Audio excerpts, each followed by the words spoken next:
다시 날씬해지고 싶어! 다이어트 해야 하는데 좀 간단한 방법 없을까? 1522-6648 1522-6648 혹은 비타샵을 검색해주세요. 엄마! 가글 했는데 입에서 뭐가 나왔어! 그거 올리덴탈 체크가글이라 그런겨. 지금 쓰고 있는 가글 사용 후 확인해보셨나요? 무색소, 무알콜, 무계면 활성제의 올리덴탈 체크가글은 쉽게 나온 입안의 이물질을 눈으로 확인할 수 있습니다. 딴지마켓에서 판매 중입니다. 한글도 남보다 빨리 깨치고 참 똑똑했는데 갈수록 실력이 뒤처지는 것 같아 걱정이에요. 혹시 초등학교 교과서 본 적 있어요? 어려운 어휘가 너무 많아요. 학교에서는 어휘 개념을 하나하나 설명해줄 시간이 정말 부족하잖아요. 그럼 어떡하죠? 내 아이의 어휘만큼은 내가 책임져야죠. 어휘 공부의 정성.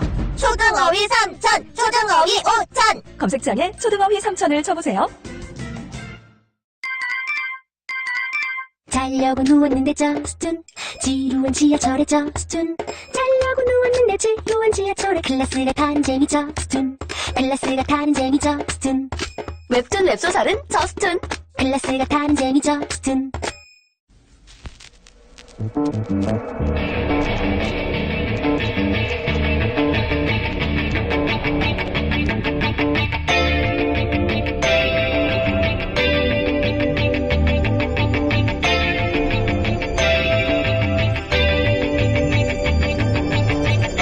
안녕하세요, 김호준입니다. 오늘 있을 예정인 문재인 대통령과 시진핑 주석과의 만남을 앞두고 북한이 ICBM까지 쏜 마당에 사드 배치가 더욱 필요해졌다는 논리로 중국을 설득할 수 있지 않느냐 하는 말들이 나옵니다. 양국 이해가 첨예하게 엇갈리는 외교 안보가 그렇게 간단하지가 않죠. 정반대 논리도 얼마든 가능합니다. 미국의 한반도 사드 배치 명분은 간단하죠. 주한미군과 한국을 보호하기 위해. 그런데 이런 논리는 아주 손쉽게 무너집니다. 북한 ICBM은 미국 본토에 떨어지는데 한국에 왜 포대가 필요하냐? 할 말이 없죠. 사드는 포대뿐 아니라 레이더가 중요한 거다.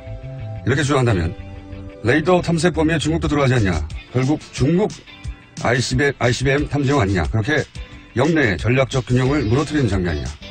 미국의 대중국 견제 전략의 일환 아니냐? 역시 맞는 말입니다. 사드 배치가 고도의 전략적 외교적 판단의 결과로 꼭 필요하다면 좋습니다. 하지만 사드 배치 필요성을 북핵으로부터 한국을 보호하니까 이런 미국의 허술한 논리를 그대로 다시 한번 읊어주는 건 적어도 우리 언론은 더 이상 하지 말았으면 합니다. 사드로 인해 우리가 어떤 상황에 들어가는지 제대로 알고는 있어야죠. 김한준 생각이었습니다.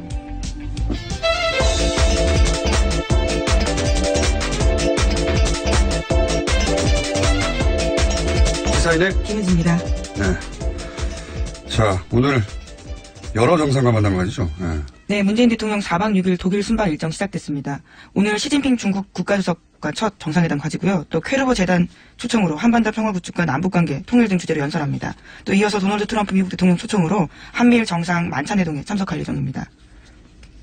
그리고 나서 아베 총리도 만나고 푸틴도 만나고. 네, 그건 내일 일정이고요. 네. 또 모레에는 인도 모리 총리, 또 프랑스 마크롱 대통령, 텀블 호주 총리 등과 정상회담도 조율 중입니다. 정상회담이라기엔 너무 짧고요. 사실. 정상과의 회담, 예. 네, 정상조우, 네. 정상인사 뭐 이 정도 되죠. 사실은. 이 단체 미팅 같은 거죠. 단체 미팅 같은 20개 나라에서 정상들 왔기 때문에 빙빙 돌아가면서 자기들끼리 만나요. 예. 안녕하냐고. 여기서 뭔가 중대한 결정을 내리지 않고. 예. 관련해서 독일 저는 이제 이런 일이 있으면 꼭 현지 반응 같은 거 지져보는데 요즘 뭐 인터넷이 워낙 발달했으니까 소식을 금방금방 얻을 수 있죠. 독일도 뭐 미국처럼 교민들 반응이 굉장히 많습니다. 네. 그런 보도도 꽤 있었는데 굉장히 극적인 반응을 하거든요. 근데 이게 최근 몇 년간 교민들을 많이 접해보지 않으면 교민들이 왜 이렇게 극적으로 반응하는지 잘 알 수가 없어요. 전 세계 어딜 가든 앞으로 다른 국가를 순방하더라도 마찬가지인 것이 이제 박근혜 최순실 게이트가 워낙 세계적인 이슈였어요. 어느 나라도 많이 보도했거든요. 근데 이제 대통령이 부정 축제 스캔들에 휘말렸다 이런 소식은 원래 과거로부터 드물지 않은 뉴스였는데 이 박근혜 최순실 게이트는 현대 국가에서는 워낙 있기 힘든 뉴스. 19세기 정도에 있던 사건 같은 건데 무당 얘기 막 나오고 그리고 이제 뒤에 개인이 있고 믿을 수 없는 뉴스를 실제 교민들이 현지인들로부터 그런 질문을 많이 받았어요. 저도 최근 몇 년간 교민들을 접하면 이런 얘기를 꼭 하더라고요. 그러니까 너무 부끄럽다 그런 걸 물어보는 게 그래서 한국이 아닌 척한다고 네네. 물어볼까 봐. 슬픈 일이네요. 네. 네.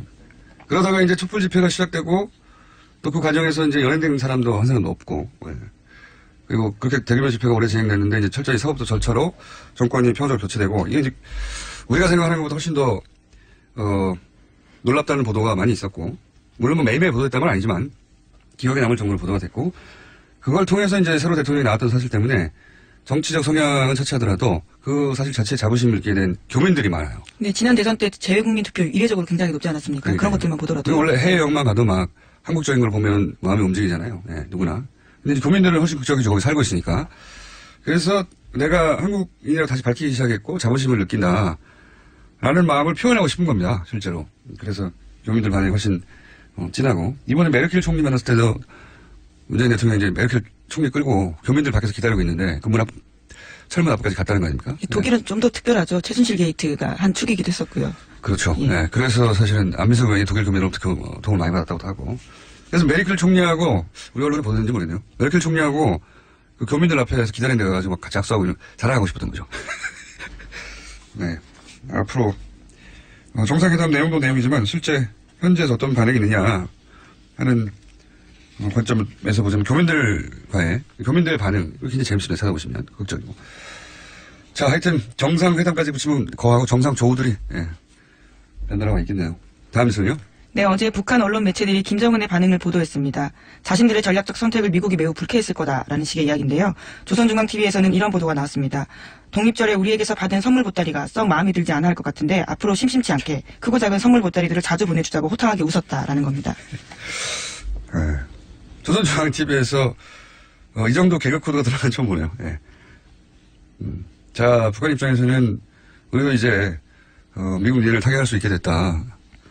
뭐 이렇게 자신감도 없고 신난다는 거겠죠. 그러니까 개그 코드가 나왔겠죠. 네, 선물 보따리를 심심치 않게 자주 보내야겠다고. 북한 입장에서는 지금 우리도 대등한 눈높이에서 니네와 협상할 수 있는 군사적 지위에 올랐다. 뭐 이런 선언인 셈인 거죠.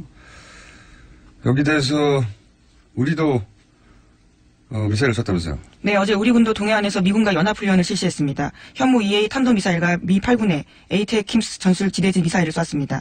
북한의 탄도미사일 발사에 한미가 대응한 것은 처음입니다. 탄도미사일 맞대응 훈련으로요. 제가 기억하기도 그렇습니다. 저기서 탄도미사일 쏘고 우리가 탄도미사일 쏘고 이런 건 처음이죠. 네. 이게 굉장히 그 야당의 논평을 머쓱하게 만들었어요. 자유한국당에서는 LSG만 소집하고 있냐 라고 했는데 이런 게 나왔고. 네, 문재인 대통령이 직접 지시했습니다. 그랬겠죠. 누가 지시했겠습니까? 네. 바른당에서는 사드 배치가 지연돼서 북한이 ICBM을 쐈다는 식의 논평도 냈는데 좀 머쓱하게 됐고, 예. 사실 ICBM, 이게 좀 아이러니예요. ICBM을 쏘면서 북한이 사드를 배치해야 된다고 하는 논리가 굉장히 약해져 버렸어요.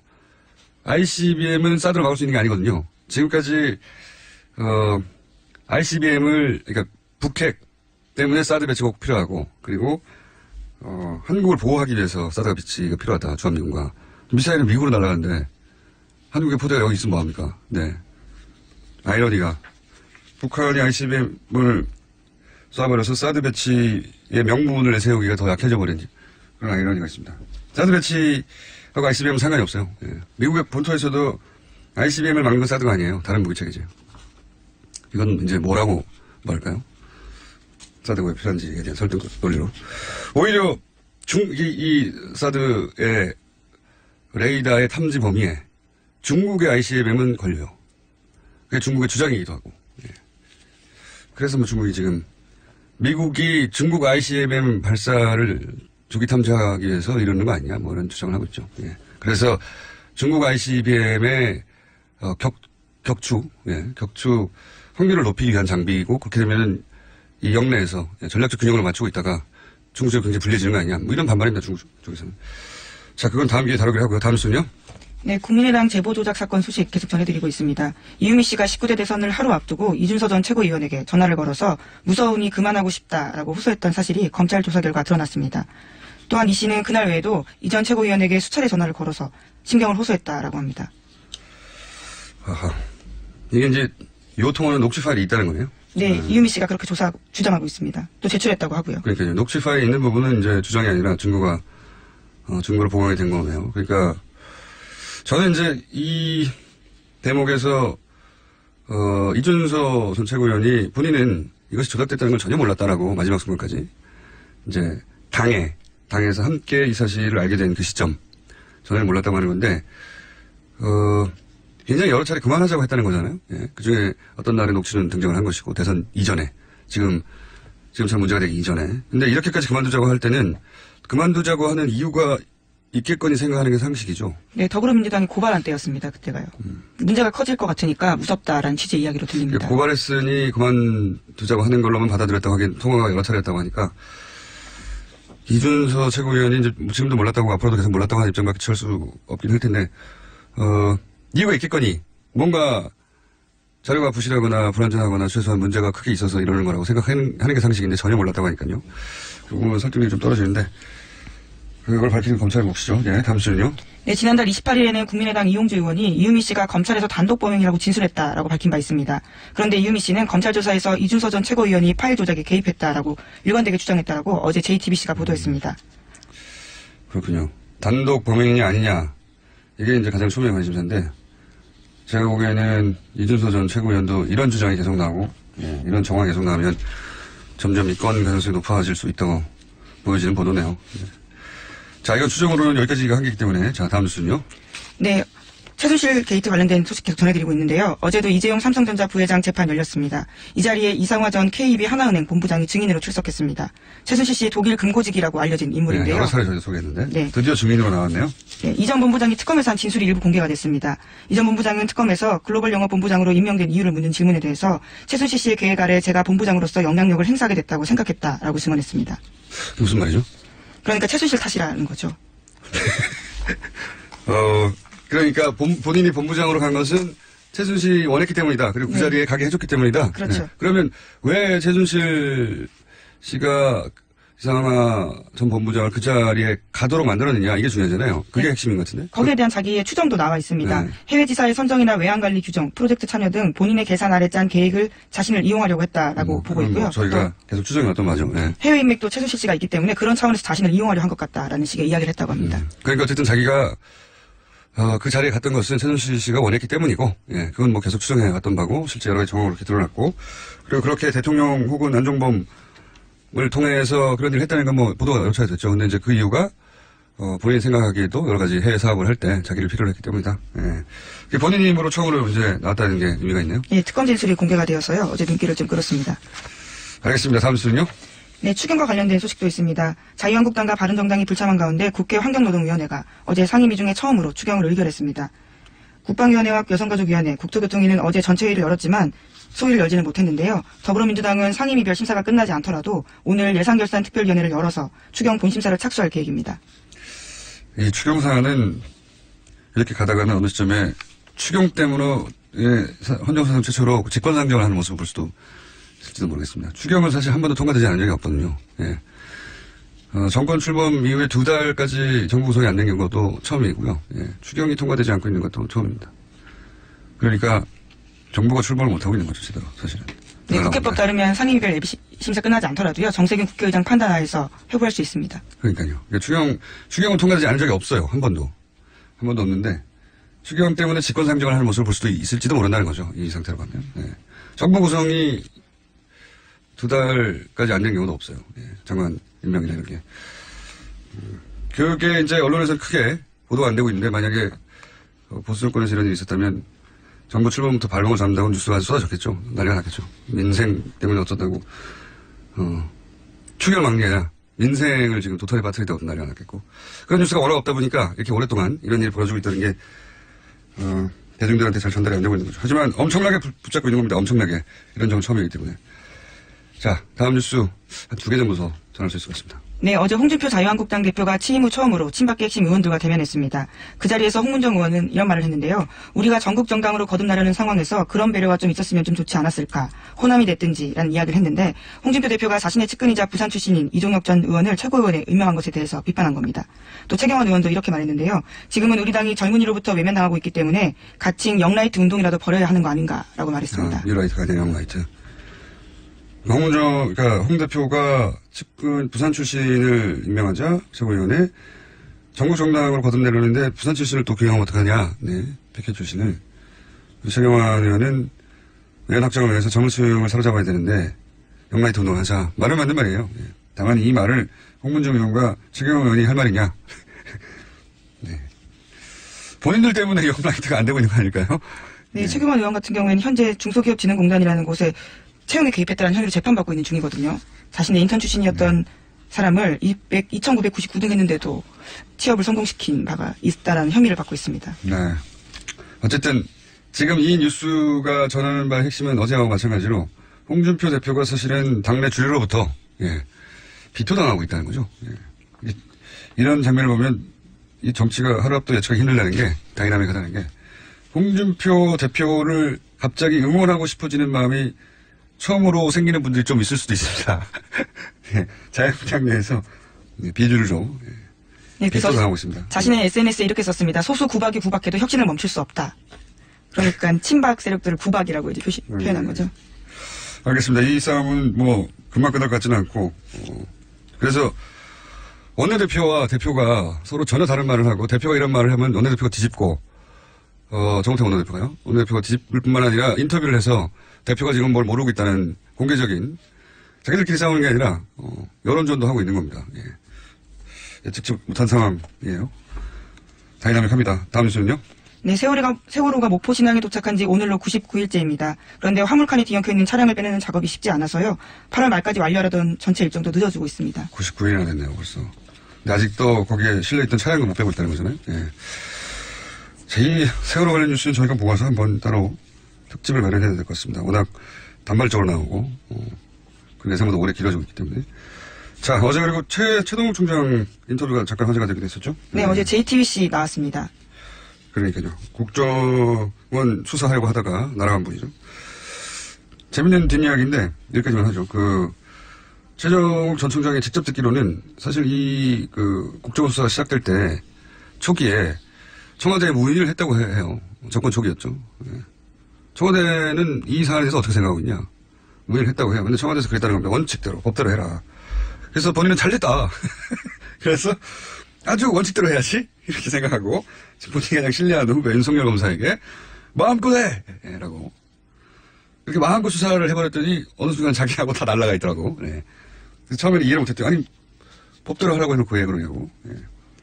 알고 봤더니 나중에 곰곰이 생각했더니 법대로 해라 단 자기만 빼고. 네. 그걸 못 알아들었다는 거죠 자기가. 그걸 깨닫는데 오랜 시간이 걸렸다. 네. 법대로 했더니 오늘 모두가 다 너덜너덜해서 자기 주변에 다 폭삭 망해 있더라.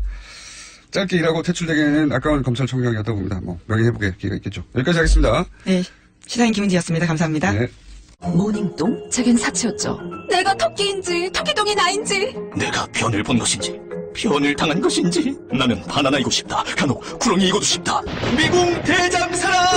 빅똥의 추억 미궁 대장사랑이 찾아드립니다. 혈중 콜레스테롤 개선과 배변 활동에 도움을 주는 건강기능 식품입니다. 검색창에 미궁 대장사랑. 미궁 장사랑 이름 바꿨어요. 프로바이오틱스 12종 추가. 미궁 대장사랑. 골반 잡자 바로 잡자 바디로직 허리 통증 바로 잡자 바디로직 2017년 쿨 썸머 바디로직 라이트 출시. 통기성이 좋아 땀 걱정 없이 한여름에도 쾌적하게. 입은 듯 안 입은 듯 가벼움의 신축성은 그대로. 자세가 좋아지는 골반 교정 타이즈 바디로직 검색창에 골반 교정 바디로직 라이트. 아무도 묻지도 따지지도 않고 가입하셨다고요? 보험은 너무 어려워요. 걱정 마십시오. 마이보험 체크가 도와드립니다. 1800-7917 마이보험 체크로 지금 전화주세요. 1800-7917 이미 가입한 보험이나 신규 보험도 가장 좋은 조건을 체크해서 찾아드립니다. 인터넷 한글 주소 마이보험.com 또는 카카오톡에서 아이디 검색 마이보험을 친구 추가하여 상담하실 수 있습니다.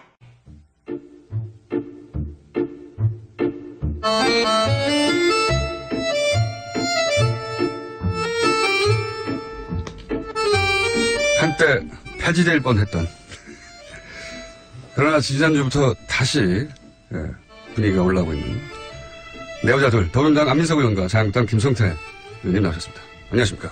네, 대통령 전용기를 타고 온 안민석 의원입니다. 평생 처음 타보셨죠? 네, 김성태 의원입니다. 반갑습니다. 김성태 의원님, 예. 전용기 타보셨어요? 못 탔습니다. 여당 10년 동안에 한 번도 못 타셨어요? 그렇습니다. 이게 아무 의원이나 태워주는 게 아니에요. 그래서 참 저도 MB 정권, 박근혜 정권 이 주류 생활을 못하고 계속 비주류했는데 제가 아는 우리 안민석 의원도 수도권 내리 사설을 하면서 한 번도 주류의 길을 걷지 못했기 때문에 대통령 수행단에 끼지 못했는데 이번에 방미 수행단 대통령 첫 이렇게 애교 순방에 같이 동행했다는 것은 대단한 일이고 거기에 또 같이 타고 갔다는 것도 대단한 거죠. 제가 제 입으로는 비주류라고 이야기하지만은 제 몸은 이미 주류 깊숙이 박혀 있습니다. 근데 그렇지 않아도 요즘 안민석 의원 어깨에 힘이 많이 들어가 있는데 이번 성과로 얼마나 힘을 더 주고 달지 참 사실상 안민석 의원이 귀국한 다음 날 같이 이제 저기 소주를 한잔 했어요. 한잔 했는데 이렇게 무용담처럼 널어놓는 이 자락을 더 주느라고 내가 참 힘들었습니다. 마치 안민석 의원이 거의 대통령 같은 착각이 들 정도로 대단했어요. 우리 공장장도 잘 아시지만은 저분은 자랑할 거리가 생기면 기본 3년은 우려먹는 사람인데. 아니, 한 5년 정도 우려. 이번에 특히 문정왕후 어버 반환건은. 그건 제가 볼 20년 정도. 사실 정치인의 한 사람으로서는 대단한 일을 했기 때문에 저 생색은 제가 볼 때는 5년은 우려먹을 거라고. 5년, 20년 정도. 김성태 의원님 이제 살아나신 것 같아요. 네. 그런 이야기를 하지 말라고 그러니까. 아닙니다. 저희가 오늘 하시는 것도 음악도 준비돼서 나갈 수도 있고요. 아니, 그래도 제가 미국 잘 다녀오라고 여비를 주신 여야 의원들 중에서 유일한 분이에요. 그래서 미국 잘 다녀오라고? 단어 드리지만은 항상 형님 같은 달러 남은 게 푸근한 있었나요? 든든함이 계셔서 제가 좋아하고. 얼마나 받으셨습니까? 용돈이나 하면서. 밝혀도 됩니까, 이 자리에서요? 150불 정도요? 딱 봉투를 만져보니까 100불짜리 한 몇 장 정도일 거라고 딱 생각했거든요. 그래서 여기 한 500불 정도. 500불 정도. 딱 까보니까는요. 10불짜리 5장. 5만 원. 아니, 과거에 이제 미국 방문을 그런 마음이 남아있는 거죠. 냈다. 이제 야당생활 하시느라고 이제 야당생활 하시느라고 힘드시지 않겠습니까? 형편이 어려워서. 그 마음이 참 감사하고요. 근데 제가 50불 주셨어요? 사실입니까? 아니 그런 거 몇 분 되지도 않는 가지고 굳이 방송에서 논한다는 자체가. 제가 지난 내리사선 하면서 13년 동안의 정치 인생 중에서 방미 3박 5일이 가장 길게 느껴졌고요. 왜냐하면 한반도 운명이 방미단 어깨에 달려 있다고 국민들이 보시고 국민들의 눈과 귀가 방미단에 쏠려 있었기 때문에. 사실 의원님 어깨에 달려 있다고 많은 사람들이 생각하진 않았어요. 방미단이요. 네. 그래서 말투 하나, 발걸음 하나에 제 정치 인생을 건다는 심정으로 3박 5일을 보내다 보니까 말도 극도로 아껴 했고요. 그만큼 국민들에게 드릴 말씀이 많지 않았겠습니까? 그래서 그 긴박했던 3박 5일의 현장 분위기도 좀 진솔하게 후기에다 담았고 그리고 가까이서 3박 5일 동안 본 대통령의 그 모습, 대통령의 정말 애쓰는 그런 모습을 제가 이제 그저께 후기로 올렸거든요. 그래서 인터넷 찾아보시고 오늘은 이제 직접 나오셨으니까 구두로 전달해 주세요. 어떤 일이 있었는지. 기억에 남는 인상적인 장면들. 제가 이제 제 홈페이지에 올린 글을 보시고서 보신 분들 글이 참 이렇게 재밌고 쫀득쫀득하다라고 좀 책광고로 이어가시려고 그러는 거죠? 아닙니다. 특히 저는 주목을 했던 게 그 미국 의회를 방문했던 그 2시간 동안의 긴박했던 그 순간. 국내에서도 화제가 되긴 했는데 근데 국내 기자들 누구도 그 자리에 계속 앉아서 내용을 듣지 못했기 때문에 그 상하원 지도자들이 한 자리에 모이는 게 어려운 일이다. 그리고 생각보다 굉장히 길고 밀도 있는 대화가 오갔다. 여기까지는 전달이 됐어요. 근데 그 내용이 그 내용을 저도 과연 기자가 배석되지 않은 가운데 상하원 의원 약 20여 분과 안민석 의원, 김경수 의원 정치인에서는 딱 두 사람밖에 없어요. 물론 외교부 공무원들도 좀 일부 외교부 강경화 장관, 한 분인가 있어요. 안보실장, 정치실장 그리고 박수현 대변인, 김경수 의원이었는데요. 나머지 분들은 영어를 잘 못 알아들으시고. 그러니까 굳이 저 이야기를 안 해도 되는데. 영어를 잘 알아들으시는 그 정치실장, 정치실장께서는 이제 와튼 스쿨 나오신 분이고요. 그 다음에 안보실장 외교가 출신에게 영어 잘하시고 강경화 장관님 영어 완벽하시고요. 근데 이분들은 이런 좀 내부의 그 특별한 그런 핫한 이야기들을 전달을 못 하시잖아요. 그건 대통령이 할 말이니까요. 그렇죠. 그리고 김경수 의원하고 또 박수현 대변인은 좀 영어가 잘 안 되시니까 자꾸 저한테 옆에서 물어보고 무슨 말인지. 근데 제가 전체적으로 여기서 좀 끌어줘야 돼요. 김경수 의원에게서 직접 물어보긴 하겠습니다. 영어가 짧아서 물어봤는데. 근데 그리고 어떤 그분들 입장이 뭐 저처럼 좀 자유롭지 못하잖아요. 그래서 제가 좀 후기를 통해서. 근데 의원님이 그 자리에서 발언한 건 한마디도 없죠? 아니요, 이렇게 됐죠. 아니, 그런 이야기들을 제가 이 자리에서 이야기를 세세하게는 못해요. 전반적인 분위기만 저는 전달. 제가 궁금한 거 의원님이 한마디라도 하셨냐 이거죠? 그러니까 그런 이야기를 한마디도 안 할 하신 수가 걸로. 없죠. 제가 이 자리에서. 제가 어떤. 당연히 대통령한테 물어봤으니까. 그 자리에서 저희 역할이 뭐였고. 근데 저기서 이제 언내교란 게 발휘된 거예요. 언내교인데 미국의 상원 하원 의원들도 한국 대통령이나 한국 외교부 장관이나 청와대 안보정책실장하고는 이야기가 흉금없이 안 돼요. 그런데 참 이게 가부 마음은 호라비 갈고 호라비 마음은 가부 한다고 같은 의원들끼리는 좀 쉽게 소통이 될 수 있는 그렇게 상상을 할 수 있는 아닙니다. 상상이 아니고 그게 안민석 의원 실제적으로 가능해요. 그게 이제 아까 김경수 의원은 초선이고 쉽게 말하면 이게 역량도 있어야 되고 상당한 무게도 있어야 되고 그런 걸 자기가 다 했다는 거예요. 본인이 다 했네. 특별 수행은 해보셨어요? 제가 전용기 다 보셨어요? 전용기는 안 갔지만 나도 대통령 특보로 저도 이스라엘도 갔다 오고 콜롬비아도 저도 갔다 이스라엘과 콜롬비아하고 미국하고 이게 질적으로 수준이 틀린데 그렇게 글쎄 질적으로 수준이 틀리겠고요. 뭐 늘 미국 패권주의에 대해서 이렇게 비판하시더니 언제부터 그렇게 또 친미주의자가 됐어요? 이번에 잘된 거예요. 아주 잘된 겁니다. 그렇게 하세요. 아니 근데 실제로 의원님한테 물어봤어요? 아니 그런 이야기는 저한테 묻는 상하원 의원들이 문재인 대통령이 질문하기도 바빴을 것 같아요. 대단히 저의 역할에 대해서 아직 공장장이 이해를 잘 못하고 있는 거고요. 그 자리에 왜 들어가시나요? 제가 거기 역할이 의원님 어버 때문에 하시는 거고. 거기서 뭐 미국 의원들하고 무슨 어버 이야기를 했겠어요. 그러니까요. 그러니까 역할이 제 없으니까. 역할이 무엇이는지 대해서는 묻지 마세요. 그것도 국가 안보입니까? 저 특별 수행으로서 특별한 역할이 그래서 있었는데 무슨 얘기가 왔습니까? 보도되지 않은 내용 중에. 이게요. 우리는 하원 1시간 방문하고 상원 1시간 방문한 게 그분들하고 차 한잔 하면서 티타임 그런 정도 아니에요? 담이나 나누는 걸로 처음에는 가볍게 뭐 칭찬해주고 환영해주고 그런 줄 알았는데 이게 완전히 송곳 같은 질문을 하는 이게 청문회 같은 그런 분위기였어요. 비공개였거든요. 그러니까 기자분들은 아무도 없었어요. 그러니까 이야기를 훨씬 더 자유롭겠죠, 당연히. 자유로운 정도가 아니라 아주 민감한 문제 있잖아요. 우리 대통령에게. 그런 식이에요. 도대체 당신 북핵 문제 어떻게 할 거냐. 계속 당신이 이야기하는 것처럼 대화 타협. 이게 되겠느냐. 저 얘기는 들었습니다. 상원 의원 하나가 누군지도 들었습니다만 상원 의원 하나가 북한과 대화한다고 하는데 당신이 틀렸다. 이렇게 지적했다고 대놓고. 그런 얘기는 누구한테 들었어요? 네. 그래서 그 2시간 동안의 청문회 아닌 청문회를 우리 대통령이 소화를 잘 하셨어요. 이 한미 동맹의 중요성을 강조를 하시면서도 우리의 입장을 아주 그냥 조곤조곤 왜 북핵 문제를 해결하는 데 있어가지고 제재가 능사가 아니라 대화와 타협, 투태력으로 가야 되는 이유를 설명을 하셨고 그리고 사드 문제도 우리 국민들이 촛불혁명으로 나를 대통령 만들었기 때문에 민주주의에 대한 요구가 더 어느 때보다 강하다. 따라서 사드에 대한 절차적 민주주의, 절차적 정당성에 대한 국민들에게 이 한치의 투명함이 없어야 된다. 한치의 투명함, 한치의 불투명함이 없어야 되겠죠. 제가 아직도 긴장감이 세게 들었습니다. 풀리지 않은 것 같아요. 이것이 미국 민주주의, 당신들이 이 시간 미국의 민주주의, 당신들도 이것을 민주주의 요체가 그거 아니냐? 원하고 격려해줘야 되는 거 아니냐? 오히려 기다려달라. 단 내가 이렇게 절차적 정당성을 이야기하면서 환경평가를 하고 있는 것이 사드를 취소하겠다는 그런 꼼수 부리는 거 아니다.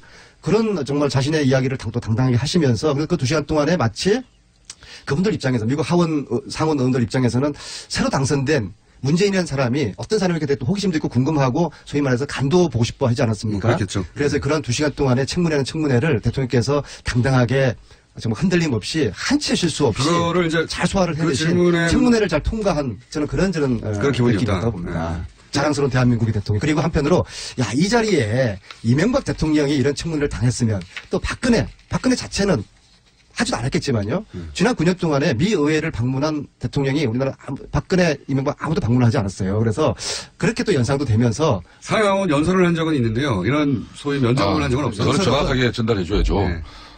대통령이 미국에 방문할 때 국빈 방문이 되면은 상하원에서 연설을 합니다. 이번에는 아시다시피 국빈 방문은 안 되었죠. 연설이라는 거야. 뭐 주어진 원고 가지고. 그렇지만은 상하원 의원들과 20여 이렇게 모시고 그들이 궁금해하고 그런 건 처음이에요. 의혹을 가진 이런 부분은 이번이 처음이죠. 미 의회에서 일문일답을 2시간 동안 즉흥적으로 질문을 받아서 대답을 하고 또 이것을 무난하게 소화를 해낸 대한민국 대통령이 저는 참으로 자랑스럽고요. 그다음에 옆에서 보시니까 내가 저 자리에 있었으면 내가 저런 대답을 할 수 없었을 텐데 이런 생각을 하셨습니까? 저는 뭐 발끝에도 못 돌아가고요. 트럼프 입장에서는 저는 우리 대통령에 대한 예우를 잘 해줬다고 봐요. 왜냐하면은 영빈관에서 3박을 하셨거든요. 이례적인 일이에요. 영빈관은 이틀밖에 의례적으로 내주질 않아요. 그 다음날 변나 보죠 뭐. 근데 참 청와대 지금 홍보실 청와대 대변인이 청와대 국민소통 수석이 지금 대통령의 그런 방미 행적이나 또 활동상에 대해서 온 국민들에게 너무나 잘 이렇게 언론 지상 매스컴을 통해서 알리고 있는데 굳이 한민석 의원까지 사선이나 되고 지금까지 무줄도사로 유명하신 분이 그렇게 너무 좀 심하게 말은 비주류 몸은 주류 핵심. 그렇지만은 이제 사실상 근데 그 자리에 있었던 사람은 없었기 때문에 이번에 대통령 여야 그 상하원 일정은 처음 유일하게 의원 중에는 그래서 지금 뭐 흑이지만은 그 분위기를 안민석 의원이 다 파악을 했다는 거예요. 그래서 그 상당히 그래도 제 입이 근질근질해요. 더 드리고 싶은 말씀이 다 지나갔는데요. 핫한 이야기도 참 많은데. 핫한 이야기. 그럼 하나만 더 해봐주세요. 핫한 이야기. 뭔가 이제 보도가 되지는 않았는데 그때 당시 이런 일이 있었고 그 굉장히 인상적이었고 재밌었다 혹은 뭐 감동적이었다 혹은 뭐 당황했다 뭐 이런 거 있지 않습니까? 제가 김어준 공장장을 알고 연구한 지가 10년이 됐는데 이런 그 미끼에 제가 넘어가지를 않고요. 잘 넘어가시죠. 한 가지만 제가 말씀드릴게요. 하원은 9명 1대 9의 그런 청문회가 있었고요. 상원은 11대 1이었어요. 11대 1.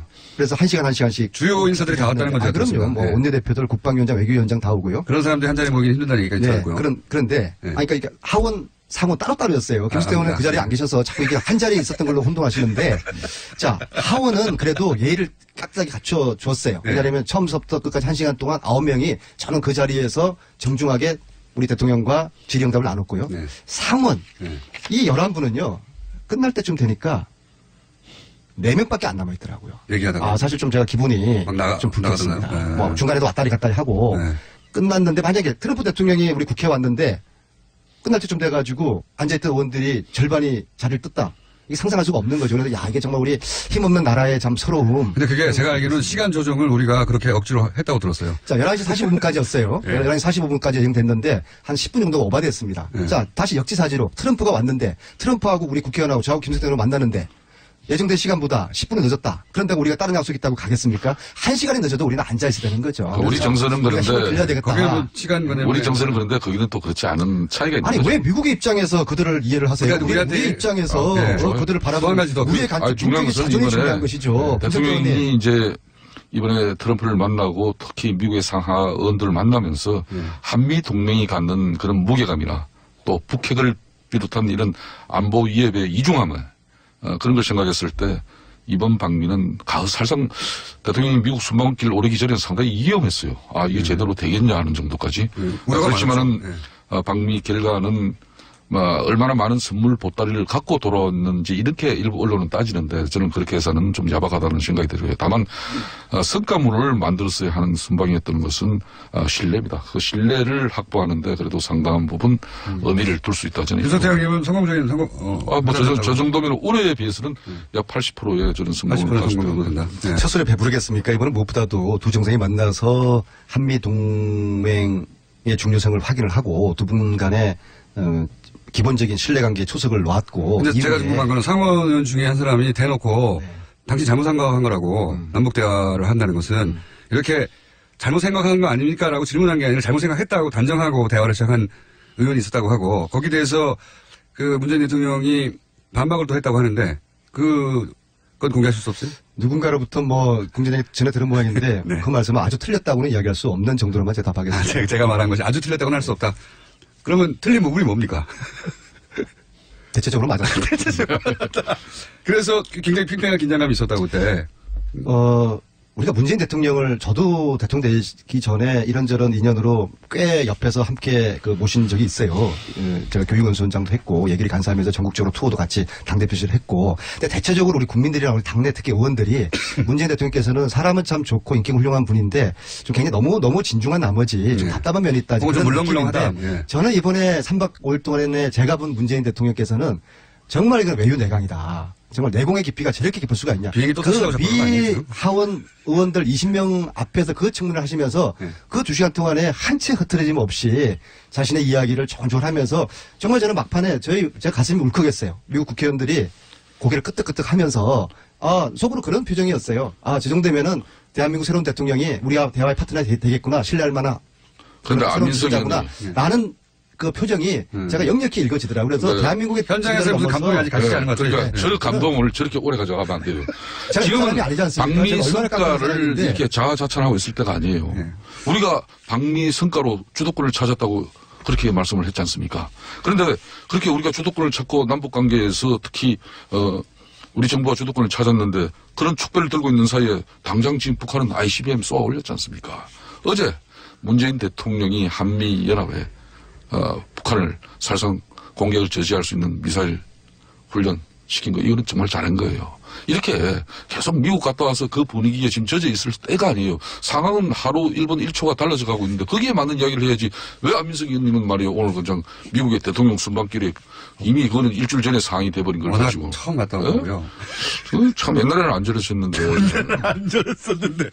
지금 거기 좋은 일만 있습니까? 한편으로는 FTA 재협상이나 또 방위비 분담 정대 압박이라든지 이런 부담을 크게 안고 온 것도 있잖아요. 이런 이야기도 또 솔직하게 이야기를 할 건 하면서 그래도 미국의 상하원 의원들 문재인 대통령에 대한 어떤 불신과 의혹을 해소하는 데는 상당히 이번에 큰 역할이 이루어졌다. 그게 안민석 의원의 뭐 역할의 상당한 부분이지 않습니까? 과유불급 명심하겠습니다. 그렇게 돼야죠. 저는 안철수 같은 분하고 틀려요. 제가 부족하거나 잘못한 거 있으면 과감히 인정하니까는요. 아니, 안철수 그분은 에서도 항의 들어올 것 같기 때문에 골든타임을 놓쳐버렸어요. 정치는 사과의 타이밍이 정치는 타이밍의 예술이에요. 자, 그 부분을 거기까지 하시고, 왜냐하면 제가 오늘 김성태 의원님에게도 여쭤볼 게 있습니다. 홍준표 대표하고 정우택 원내대표가 왜 이렇게 싸웁니까? 누가 오른 거죠? 아직은 뭐 싸우는 단계라고 볼 수는 없는 거죠. 이미 싸우기 시작한 거 아니에요? 이분들은 제대로 싸우면은 이런 거는 싸우는 거 아니죠. 제가 볼 때는 이제 누구 말이 옳습니까? 어쨌든 지금 막 붙었잖아요. 홍준표 대표가 이렇게 하자고 지금 여당 하는 거 좀 도와준 다음에 봐가면서 공격하자고 했는데 아니다. 정우택 대표는 지금 홍준표 대표가 당내 분위기를 잘 모른다. 이걸 공개적으로 얘기한다는 건 사실 싸우고 있잖아요, 이미. 당 대표로서의 역할과 역량, 소신, 의지 중요하게 지금 내비칠 때고요. 또 원내대표는 원내 사령탑으로서 교섭단체 간의 모든 협상의 정권을 가지고 있다고 판단들 하고 있습니다. 그리고 그게 원론인데 역대 어느 당대표, 원내대표 간에 그런 문제 때문에 충돌을 하지 않던 그렇지만 이거를 서로 그렇지만 언론을 통해 가지고 비난한 적은 인터뷰를 하면서 드물어요. 과거도 많이 있었는데 너무 빨리 언론이 매스컴에서 이걸 다루기 시작했다는 것은 좀 주의 깊게 봐야 되는 거고. 정우택 언론 탓하고 말이에요. 정우택 원내대표가 홍준표 대표에 대해서 당선되자마자 인터뷰 통해가지고 홍준표 대표가 지금 상황을 잘 모른다고 공개적으로 얘기했으니까 이거 디스하는 거란 말이죠. 이거 누가 오른 겁니까? 저는 뭐 홍준표 대표의 일간의 이야기를 제가 편든다기보다는 사실상 이 인수위도 없이 출범한 정권이기 때문에 일정 부분 인사 준비에 검증 이런 부분에 많은 허술함이 드러났어요. 그래서 이제 꼭 대통령께서도 이런 장관 지명을 철회를 하셔야 될 부분은 송영무 장관 같은 경우 대표적인데 그런 한 사람 정도는 이렇게 해주시고 나머지 부분은 저희 당에서도 일정 부분 추경과 또 장관 청문회 이런 부분은 마무리해 주는 게 좋죠. 그러니까 의원님은 홍준표 대표의 상황 인식이 더 맞다고 보시는 거네요? 그 당 대표로서 지금의 여야 관계에 이게 너무 지난하게 가니까 또 새로운 야당의 입장을 우리가 이제 견지해 볼 필요가 있다는 게 분명히 홍 대표의 생각이에요. 그렇지만은 정우택 대표는 또 지금까지 한 2달 동안 교섭단체 대표로서 여야 관계에 또 힘의 균형을 위해서 또 애쓰는 부분이 있기 때문에 둘 중에 한 사람 편을 들어야 하면 의원님은 누구 편을 드시겠습니까? 참 하여튼 김어준 총장장은 지금 초등학교 1학년 3반 애들 데리고 방송하는 식으로 엄마가 좋아, 아빠가 좋아. 오늘 대화 내용이 그랬어요. 그런 식으로. 아니, 모처럼 홍준표 대표가 맞는 말을 하신 것 같아요. 네. 자, 정권을 문재인 대통령에게 국민들이 주었으면은 문재인 대통령이 원하는 개각을 할 수 있도록 해보라고 한번 하고 기회를 줘야 되는 것이죠. 그런 다음에 평가를 하자는 게 그렇죠. 홍준표 그렇게 반대했던 강경화 외교부 장관 이번에 훌륭한 역할 정말 이분 제가 보니까 철의 여인이더라고요. 연인이요? 제가 바로 앞자리 비행기 전용기 아무래도 오늘은 3부에서 좀 더 해야 될 것 같은데요? 하셨는데 15시 미국과는 3부에서 다시 시간 동안 만나겠습니다. 잠안 자시더라고요. 탄핵 반대 집회를 주도했던 태극기와 십자가의 동맹을 보면서 자괴감을 느끼는 기독교인들에게 기독교는 민주주의를 싫어하는지 아예 관심이 없는지 아니면 기독교도 민주주의를 지지하는지 답답하고 궁금한 시민들에게 호모 요쿠스의 저자 이병주 변호사가 시원한 질문과 명쾌한 답변을 제시합니다. 박근혜 사태와 기독교의 문제, 기독교인들에게 민주주의는 무엇인가? 도서출판 대장간. 인생을 보고 세상을 보라. 롯데카드 무브컬처 라이프 사진전. 역사에 각인된 기념적인 순간. 거대한 존재에 맞선 인류의 도전. 어두운 시대를 밝혀낸 20세기의 영웅들. 삶과 역사가 만난 그곳 라이프. 생명이란 이름에 담긴 900만 장의 역사. 롯데카드 무브컬처 라이프 사진전. 예술의 전당. 텍스토머 정품을 꼭 확인하세요. 우리 집 방충망 바꿨어요. 미세벌레 덤벼봐 먼지 모두 덤벼봐 촘촘해서 촘촘만 방충망은 촘촘만 예쁘고 통풍까지 좋아요. 방충망은 촘촘만 주식회사 텍스토머. 텍스토머 정품을 꼭 확인하세요. 우리 집 방충망 바꿨어요. 미세벌레 덤벼봐 먼지 모두 덤벼봐 촘촘해서 촘촘만 방충망은 촘촘만 예쁘고 통풍까지 좋아요. 방충망은 촘촘만 주식회사 텍스토머. 새벽 2시에 깨어났나. 딱히 고민이 있어서 그런 건 아니다. 새벽 5시에 일어났나? 새벽 6. 아우, 이 인간이 잠도 못 자게 화장실을 들락거려! 남성 활력과 전립선 건강. 하루 하나로도 충분합니다. 소팔메토, 옥타코사놀, 아연, 비타민 A, D, E까지 하루 영양 기준치 100%를 꽉 채운 메가셀 남자의 활력. 지금 바로 인터넷 검색창에 메가셀 남자의 활력을 검색해보세요.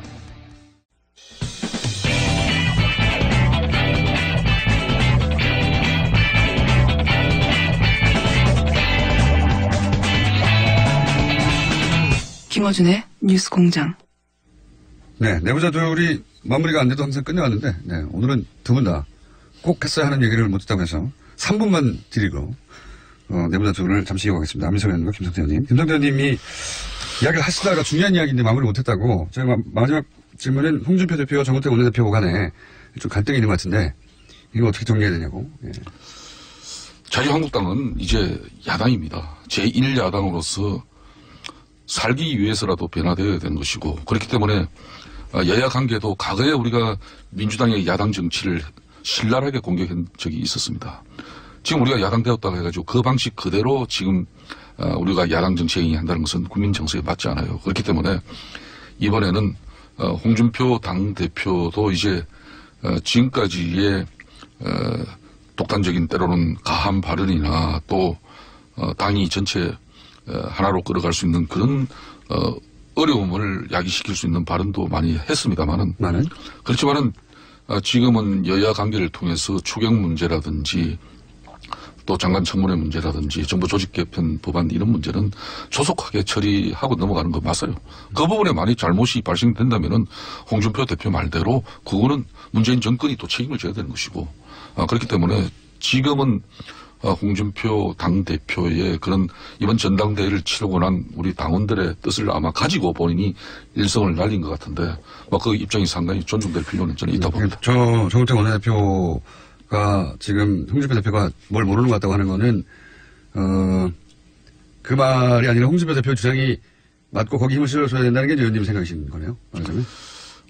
아무래도 이제 당대표와 원내대표 간에 특히 홍준표 대표는 원외입니다. 지금 현역위원이 아니에요. 현역위원도 아닌 상태에서 당대표를 맡고 있기 때문에 특히 원내에서 교섭단체 간에 지금 이제 협상이 잘 이루어지지 않고 국회 의사 일정이 제대로 굴러가지 않고 국회에 또 이렇게 넘어온 의사 일정들이 해소가 되지 않고 있죠. 이 부분에 대해서는 그래도 정우택 대표가 잘 알고 있습니다만은 그래도 전당대회를 치르면서 국민들과 당원들의 뜻을 가장 근접하게 받은 사람의 뜻이 홍준표 대표의 뜻이니까 당분간은 이분의 뜻을 존중하는 것도 우리 당이 크게 발전하는데 도움이 되려고. 김성태 의원님의 저 말씀 굉장히 중요하고 의미심장한 이야기인데요. 제가 볼 때는 정우택 원내대표는 친박을 향한 정치를 하는 것이고요. 지금 홍준표 당대표가 말씀하시는 거는 국민들을 향한 지금 정치를 하고 있다고 저는 봐요. 그래서 지금 김성태 의원님이 결국에는 홍준표 당대표의 손을 들어준 거거든요. 그래서 지금 정치적으로 중간 지대에 있는 김성태 의원님 또 야당의 아주 핵심 중진이지 않습니까? 지금 그동안 오갈 데 없이 그런 신선 됐지만요. 지금 시점에서 홍준표 당대표의 손을 들어준 김성태 의원님의 저 판단은 저는 굉장히 정확한 그리고 앞으로도 후회 없을 그런 판단이라고 보고요. 이왕이면은 권력 있는데 힘을 권력인데 줄을 서세요. 아니 홍준표 대표가 무슨 권력입니까? 이게 왜냐하면 지금 국가 권력을 가졌습니까? 안 그러면은 지금 이제 공천권을 당상 행사할 수 있는 총선의 대표입니다. 기본적으로 친박과 홍준표의 싸움이거든요. 1라운드에서는 당대표 당선으로 홍준표가 압승을 하지 않았습니까? 2라운드 싸움 남은 것은 지방선거 공천권 싸움이 남아있거든요. 그래서 홍준표는 지금 당대표로서 우월한 위치에 있을 수밖에 없어요. 물론 친박의 반격도 만만치 않지만요. 국민들은 이미 친박을 거의 내팽개친 그런 상태지 않습니까? 그래서 가능하면 홍준표 대표가 국민 쪽으로 지금 이동하고 있는 모습은 오히려 저희 여당으로서도 좀 김성태 의원님은 좀 바람직한 1년 거죠. 후에 지방선거를 바라보고 당권 인쪽으로 줄을 서야 한다는 거죠? 저는 지금 그 무질도사께서 좀 웬 뜬금없는 말씀이시고 자유한국당이 아직 야당으로서의 준비나 자세가 덜 됐어요. 더군다나 야당은 사실상 국민의 지지를 먹고 사는 정당입니다. 지금 국민의 지지와 국민의 신뢰가 존재하지 않는 그런 정당에서 아직 야당이 야당답게 제대로 역할을 하려면은 국민적 지지를, 신뢰를 이끌어내야 돼요. 그렇지만은 오늘 아침에 김성태, 홍준표 당대표 손들어주다 그거 아닙니까? 그런데 네. 지금 자유한국당의 현실은 제목이 나왔으니까 이제 끝내죠 이제. 그래서 우리가 지금 현재 최소한의 어떤 견제와 비판의 역할도 국민들을 대표해서 대신해서 할 수 없는 상태에서 우리가 선택과 집중을 한다면은 무조건적인 반대는 국민의 뜻이 아니다. 그렇기 때문에 제1야당으로서 비록 민주당이 1인 과거에 볼상사로운 이런 정치 행태를 우리가 답습할 필요는 없다. 그래서 홍준표 맞고 정우택 틀리다 그거 아닙니까? 이번 측면에서는 홍준표는 가장 뜨끈뜨끈하게 국민의 뜻을 대변했다고 봅니다. 해방이 처음으로 홍준표 대표가 제대로 된 지금 판단하고 있는 것 같아요. 지금 안민석 의원 오늘 정도 절하고 아마 다음 방송부터는 또 홍준표 대표에 대해서 아마 신랄한 공격이 또 바로 이어질 겁니다. 지켜봐야죠. 알겠습니다. 김성태 홍준표 줄서다라고 제목을 정하고 그렇게 또 이 방송의 문제가 이거예요. 더불어민주당의 안민석 의원 그리고 빨리 마칩시다. 자유한국당의 김성태 의원이었습니다. 감사합니다. 그렇게 방송을 마무리하면 안 되는데 참.